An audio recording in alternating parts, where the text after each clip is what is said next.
Again, it's important to be aware of all of your surroundings, both inside the car and outside the car. Now, if your mind, and maybe your eyes or hands are elsewhere, you're not giving full attention to the task at hand. And that would be, of course, getting to where you're going safely. In addition to failing to identify any speed limits, and not even bothering to look at that little device inside your car that tells you how fast you're going, most people who end up getting a speeding ticket say, you know, it didn't feel like I was going that fast. My car usually begins shaking at that speed. Unfortunately, speed limit signs don't say 55 but feels like 85. Imagine this. You have a little device inside your car. I don't know if any of you have ever seen this before, but it's a little thing called a speedometer that tells you exactly how fast you're going at any moment. Yet some people completely ignore that little thing called a speedometer and virtually everything else around them, depending on how they feel while they're driving. Hey, maybe this has happened to you. You've gone to work, or you're going home from work. It's the same drive you make every day, and you've got your windows up, and you're listening to the radio, and you're thinking about how your day went, and you're in kind of like your own little world.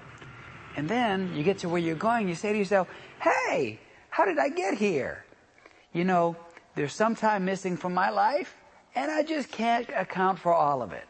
Chances are, during that time, you were probably speeding. The maximum speed limit on the highway in Florida is 55 miles per hour. Unless otherwise posted, speed limits are 70 miles per hour on some rural interstate highways, but never assume that just because that area appears to be rural, the speed limit is 70 miles per hour. Speed limits may change on other multi-lane highways. In business or residential districts, the limits are 30 miles per hour unless otherwise posted. You must slow down when approaching a railroad track, approaching a curve, a hill crest, bridge, or overpass. In a school zone during the posted time periods, the speed limit is 15 miles per hour unless otherwise marked. In some school zones, the speed is 20 miles per hour, but it will never be higher than 20 unless otherwise posted. Always follow the signs and traffic signals.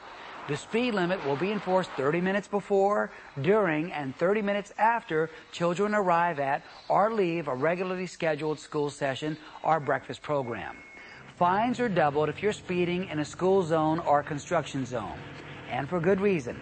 Children have to have a safe environment in which to travel to or from school, and normal posted speeds of 25 or 30 miles per hour or higher do not allow traffic enough time to stop suddenly if children step out into the road. Remember that children often behave unpredictably, so it just makes sense to slow down and keep a lookout for them.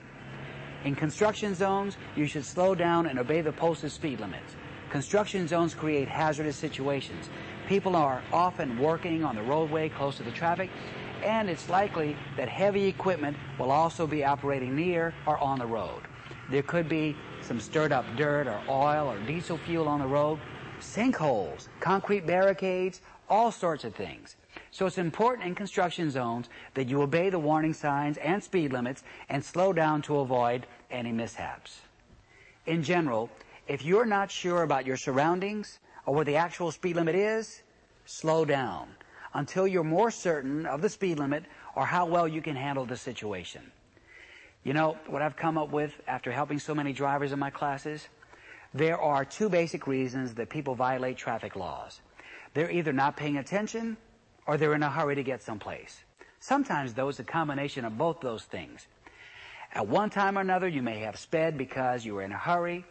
Now, if you get caught, it's likely that you spent much more time with that police officer than you would have saved by speeding. Or, if you wound up in a collision, you definitely lost more time than you would have saved.